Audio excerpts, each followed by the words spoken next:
घर घर washing powder बेचने वाला बना 25,000 करोड़ का मालिक। दोस्तों, आज हम तुम्हें एक ऐसी कहानी बताने जा रहे हैं कि जिस पर यकीन करना मुश्किल है, लेकिन ये सच है। निरमा एक ऐसी कंपनी है जिसे हर कोई जानता है।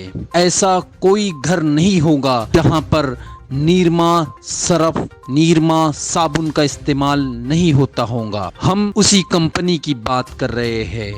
एक समय ऐसा था कि पूरे देश में निरमा सबसे ज्यादा बिकने वाला डिटर्जेंट पाउडर था।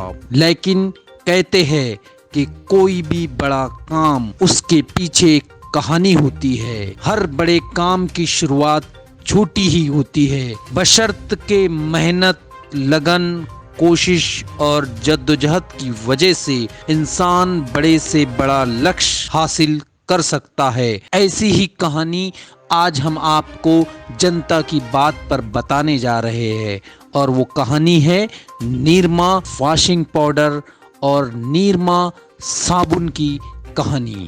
गुजरात के लोगों के बारे में ये कहा जाता है कि उन्हें व्यापार की अच्छी खासी परख होती है और वो कोई भी व्यापार को हाथ में ले तो वो उस व्यापार में कभी पीछे नहीं रहते। इसके लिए भले ही उन्हें छोटी मोटी नौकरी करने पड़े या गली गली घूमकर प्रोडक्ट को बेचना पड़े, ये कुछ करने के लिए तैयार रहते हैं। 1969 में निरमा कंपनी की शुरुआत करने वाले करसन भाई पटेल ने भी कुछ ऐसा ही किया। उनका जन्म गुजरात के मेहसाना शहर के किसान परिवार, एक सरकारी नौकरी करने वाले आम आदमी ने बेटी की मौत के बाद ऐसी कंपनी खोली जिसे हर घर उसके नाम और उस लड़की के चेहरे से पहचान सकता है। इस सरकारी नौकरी करने वाले शख्स का नाम करसन भाई पटेल है। आइए आपको बताते हैं कि करोड़ों रुपयों का व्यापार करने वाली ये कंपनी करसन भाई पटेल की बदौलत कैसे सफल हो गई है। करसन भाई पटेल के पिता एक छोटे किसान थे, लेकिन इसके बावजूद वो शिक्षा का महत्व अच्छी तरह से जानते थे। उन्होंने अपने बेटे को अच्छी शिक्षा दिलाई। 21 साल की उम्र में उन्होंने रसायन शास्त्र में बीएससी की पढ़ाई पूरी की। इसके बाद इन्होंने घर का खर्च उठाने के लिए नौकरी करना शुरू कर दिया, लेकिन ये शुरू से ही अपना कारोबार करना चाहते थे। उन्होंने अपनी पढ़ाई पूरी करने के बाद एक प्रयोगशाला में सहायक यानी लैब असिस्टेंट के पद पर नौकरी की। इसके बाद उन्हें गुजरात सरकार के खनन और भू विज्ञान विभाग में नौकरी मिल गई। आइए करसन भाई की जिंदगी के कुछ वर्क को पलट कर देखते हैं। निरमा शुरू करने से पहले करसन भाई एक कहानी अपने पीछे रखते हैं। वो पहले सरकारी नौकरी करते थे। जीवन उनका ठीक ठाक चल रहा था। सामान्य जीवन में वो अपने परिवार के साथ, अपनी पत्नी और बेटी के साथ रहते थे। उनकी बेटी का नाम निरुपमा था और वो उसे प्यार से निरमा कहते थे। करसन भाई पटेल अपनी बेटी से बहुत प्यार करते थे। वैसे एक आम इंसान के नज़रिए से देखा जाए तो करसन भाई की ज़िंदगी अच्छी कट रही थी। एक सरकारी नौकरी और अपने परिवार के साथ उन्हें खुश रहना चाहिए था। वो खुश तो थे लेकिन संतुष्ट नहीं थे। कुछ अपना और कुछ बेहतर करने की ख्वाहिश उनके दिल में लगातार मचल रही थी, लेकिन वो किसी तरह अपनी इच्छा को मार कर नौकरी करते रहे। करसन भाई पटेल अपनी बेटी से बहुत प्यार करते थे। वो चाहते थे कि उनकी बेटी पढ़ लिख कर कुछ ऐसा करे कि पूरा देश में उसका नाम रोशन हो। शायद ऐसा संभव हो भी सकता था अगर उनकी बेटी जिंदा रहती तो। जब वो स्कूल में पढ़ती थी तभी एक हादसे में उनकी बेटी की मौत हो गई। बेटी की मौत ने कुछ समय के लिए करसन भाई को अंदर से तोड़ दिया, लेकिन इसी हादसे ने उन्हें जीवन में एक नई राह भी दिखाई। एक सुबह करसन भाई एक नई सोच के साथ जागे। उन्हें एक ऐसा उपाय सूझा जिससे वो अपनी बेटी की जिंदगी में फिर से वापस ला सकते थे उसे। वैसे एक आम इंसान के नजरिए से देखा जाए तो करसन भाई की जिंदगी अच्छी कट रही थी। एक सरकारी नौकरी और अपने परिवार के साथ उन्हें खुश रहना चाहिए था। वो खुश तो थे लेकिन संतुष्ट नहीं थे। वो कुछ अपना और बेहतर करने की ख्वाहिश उनके दिल में लगातार मचल रही थी, लेकिन किसी ना किसी तरह वो अपनी इच्छा को मारकर नौकरी करते रहे। करसन भाई पटेल अपनी बेटी से बहुत प्यार करते थे। वो चाहते थे कि उनकी बेटी पढ़ लिख कर कुछ ऐसा कारनामा अंजाम दे कि ताकि पूरे देश में उनकी बेटी का नाम रोशन हो। शायद आगे ये ऐसा हो भी सकता था, मगर एक हादसे की वजह से उनकी बेटी की मौत हो गई।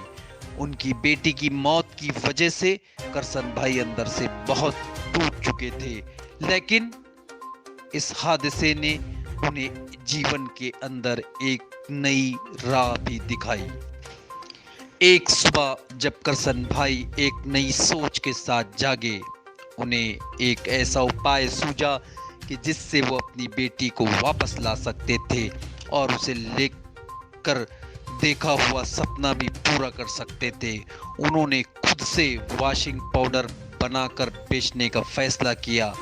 वो सोचने वाली बात थी कि इससे वो अपनी बेटी को वापस कैसे ला सकते थे और कैसे इस आइडिया से पूरे देश में उनकी बेटी के नाम को शोहरत मिल सकती थी।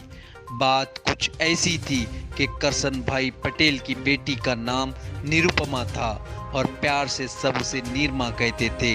इस तरह करसन भाई पटेल ने अपने इस प्रोडक्ट का नाम नीरमा रखा, जिससे उनकी बेटी इस नाम से हमेशा जिंदा रहे।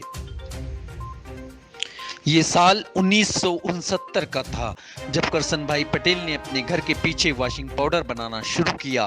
वो एक साइंस के ग्रेजुएट थे, इसलिए काम उनके लिए इतना कठिन नहीं था। उन्होंने सोडा और कुछ उसके साथ सामान मिलाकर वॉशिंग पाउडर बनाने की कोशिश शुरू की और एक दिन उन्हें ये पीले रंग के पाउडर के रूप में एक अपना नया फार्मूला मिल गया।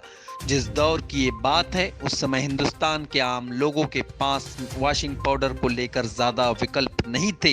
हिंदुस्तान लीवर या फिर विदेशी कंपनियां सिर्फ बेचती थी, लेकिन इनके दाम इतने ज़्यादा थे कि आम आदमी की पहुंच से बाहर थे और आम आदमी अपने बजट में इन प्रोडक्ट को शामिल नहीं कर पाता था। ऐसे लोग साबुन का इस्तेमाल करते थे जिसमें के हाथ खराब होने का डर रहता था। ऐसे में करसन भाई पटेल के लिए एक सुनहरा मौका था और इस सुनहरे मौके से उन्होंने पूरा फायदा उठाया।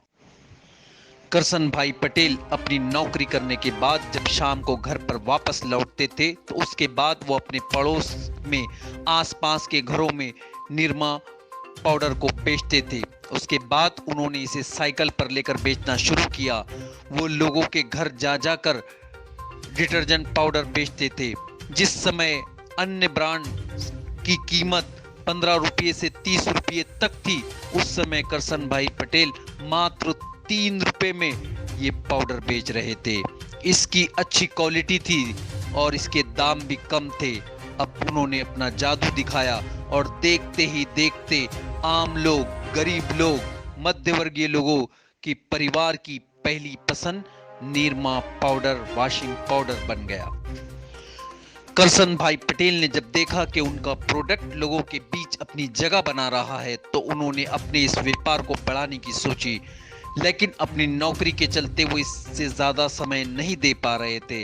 हालांकि एक जमी जमाई सरकारी नौकरी को छोड़ना बड़ा खतरा मोल लेना था, लेकिन करसन भाई को अपने फार्मूले पर पूरा विश्वास था। उन्होंने फैसला किया कि नौकरी छोड़कर सारा समय अपने कारोबार को देंगे। करसन भाई पटेल के लिए अब एक नया चैलेंज ये था कि वो कैसे अपने सरफ को पूरे देश तक पहुंचाए।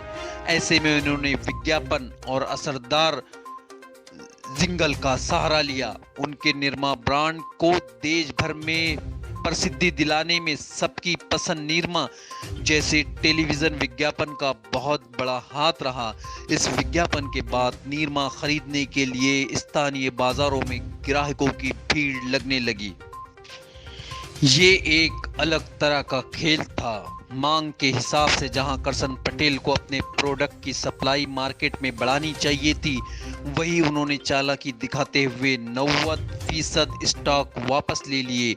1 महीने तक ग्राहक केवल निरमा को टीवी विज्ञापन में ही देख पा रहे थे और जब वो उसे बाजार में खरीदने के लिए जाते तो उन्हें वहां कहीं भी निरमा पाउडर नहीं मिलता था। बाद में कुछ विक्रेताओं ने जब आपूर्ति के लिए करसन भाई पटेल से अनुरोध किया, तब जाकर 1 महीने के बाद बाजार में निरमा आया। इस देरी से करसन भाई पटेल को ये फायदा हुआ कि सरफ की मांग बढ़ने के कारण बाजार में आते ही निरमा के बड़े बड़े स्टॉक बिक चुके थे।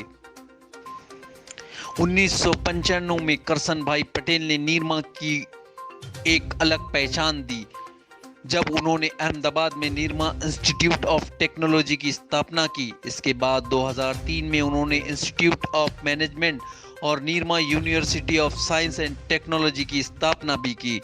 फोर्ब्स ने ये जानकारी दी कि एक साल में निरमा पाउडर की सेल 8 लाख टन है। 2005 के फोर्ब्स के अनुसार करसन भाई पटेल की कुल संपत्ति $640 मिलियन थी, जो जल्द ही $1000 मिलियन को छूने वाली थी। वही फोर्ब्स के अनुसार करसन भाई पटेल की संपत्ति आज की तारीख में 4.1 बिलियन है। अपने घर से सिर्फ कंपनी की शुरुआत करने वाले करसन भाई पटेल आज दुनिया के बिलियनियर्स की सूची में 775वें स्थान पर और भारत के सबसे अमीर लोगों की फहरिस्त में 39वें स्थान पर है। इन सब में सबसे बड़ी कामयाबी उनके लिए ये है कि उन्होंने अपनी बेटी के नाम को दुनिया भर में मशहूर कर दिया। आज निरमा को हर कोई जानता है। उनकी ये स्कीम उनके लिए बहुत फायदेमंद हुई। उस साल निरमा भारत के सबसे अधिक बिकने वाला वॉशिंग पाउडर था। ये इतना कामयाब हुआ कि अगले 1 दशक तक इसने किसी अन्य ब्रांड को अपने आसपास भी भटकने नहीं दिया। ये कहानी आपके सामने पेश करने का मकसद सिर्फ यही है कि इंसान अगर अपने दिल में कोई मिशन मकसद को रख ले और उसे पूरा करने के लिए कोशिश करे, मेहनत और लगन से उसे कामयाब करे, तो फिर वो दुनिया के किसी भी लक्ष्य को आसानी से हासिल कर सकता है। हम देखते हैं करसन भाई पटेल की ज़िंदगी, जिसमें वो साइकिल पर निरमा पाउडर बेचते थे और आज वो भारत के सबसे रईस अमीर लोगों में अपने आप को पाते हैं।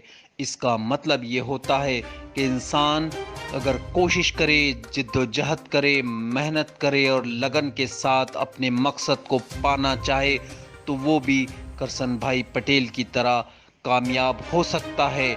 शर्त ये है कि उसे न डरना चाहिए, न नाकामी से खौफ खाना चाहिए, तब जाकर वो अपने मकसद को हासिल कर सकता है। क्योंकि हर कामयाबी फूलों की सेज पर नहीं मिलती, बल्कि उसे हासिल करने के लिए घाटों की रास्तों से गुजरना पड़ता है। शायद किसी शायर ने यही कहा है कि तपती रेत पर तलवे लहू लहू करना, उसके बाद गुलाबों की आरजू करना। मैं शाकिर मलिक, जनता की बात आप तक।